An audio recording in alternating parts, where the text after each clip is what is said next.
Now, a plan, please don't think when you pull out a crisis management plan that it has to be a 20-page manual. If it is, it's useless.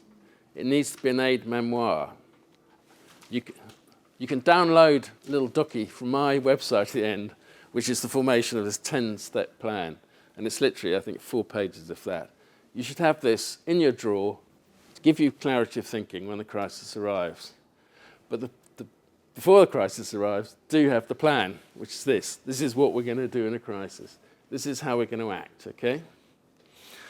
So obviously, be prepared. Is absolutely don't think it can't happen to you. It can. It can be so left field. It can be false accusations. It can be anything that you do not anticipate.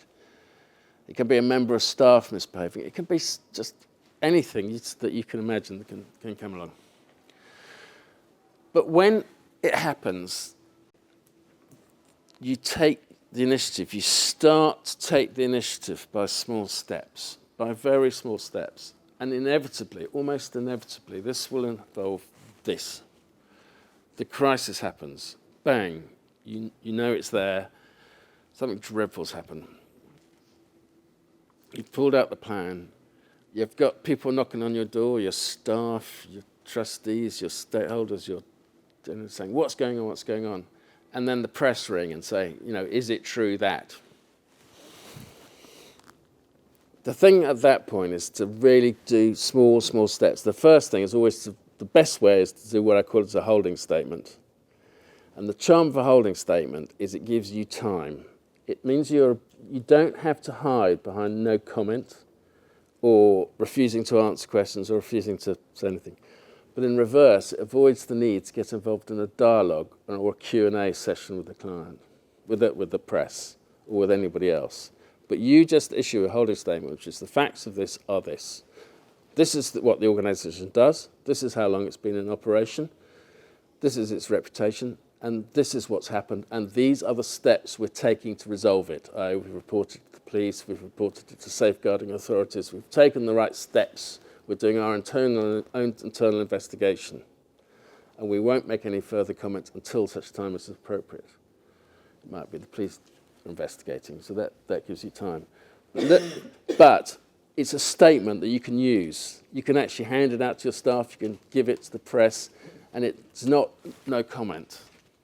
And therefore, people aren't rushing off to ask for other people about the story, for other people's opinion.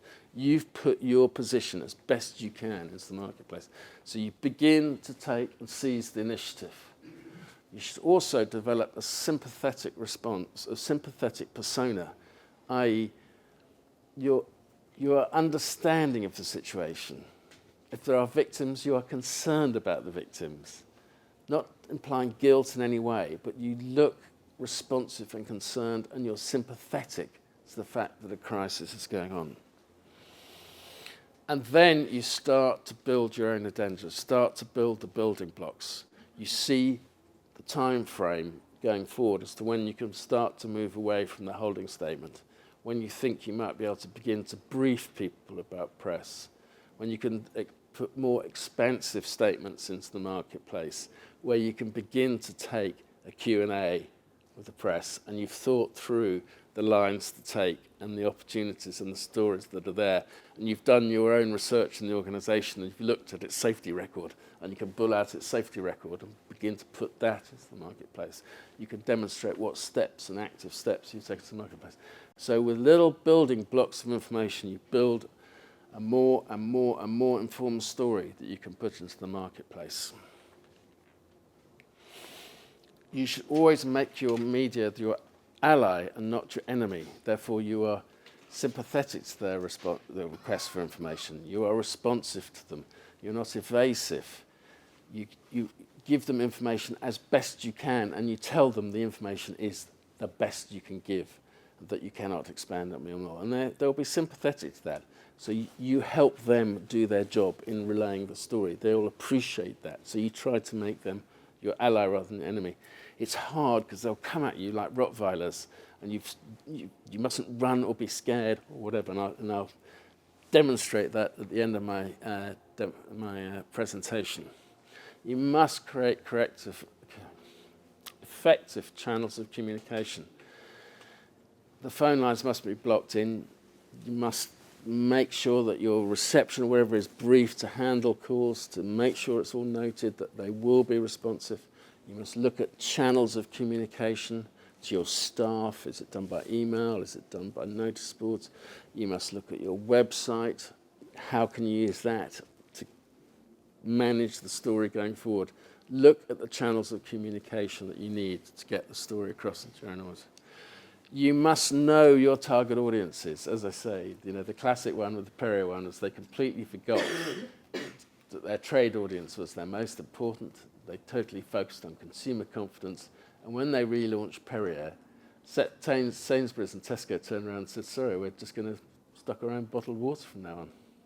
And it took months to get Perrier back into the marketplace because they forgot to communicate to all the channels that are necessary. Always front up your own defence. Don't devolve it to PR people like me. I don't be the spokesman for a client unless I really, really have to. I say, no, it's the chief executive's job. You've got to front up. The best defences in the world are those that are fronted up by chief executives. If you remember the Townsend tourism story years ago when the ferry sank and the chief executive couldn't be found, contrast that, there was a story some time ago, British Midland Airways, the crash in the Midlands, where the chief executive was on the crash within minutes, and the contrast between the two reputations of the business really hinged on how well the chief executive performed at that time. Find objectives of authoritative allies. If you work in the care community, talk to your referring community, the PCTs, whoever it is that is referring to your care. They can speak on your behalf.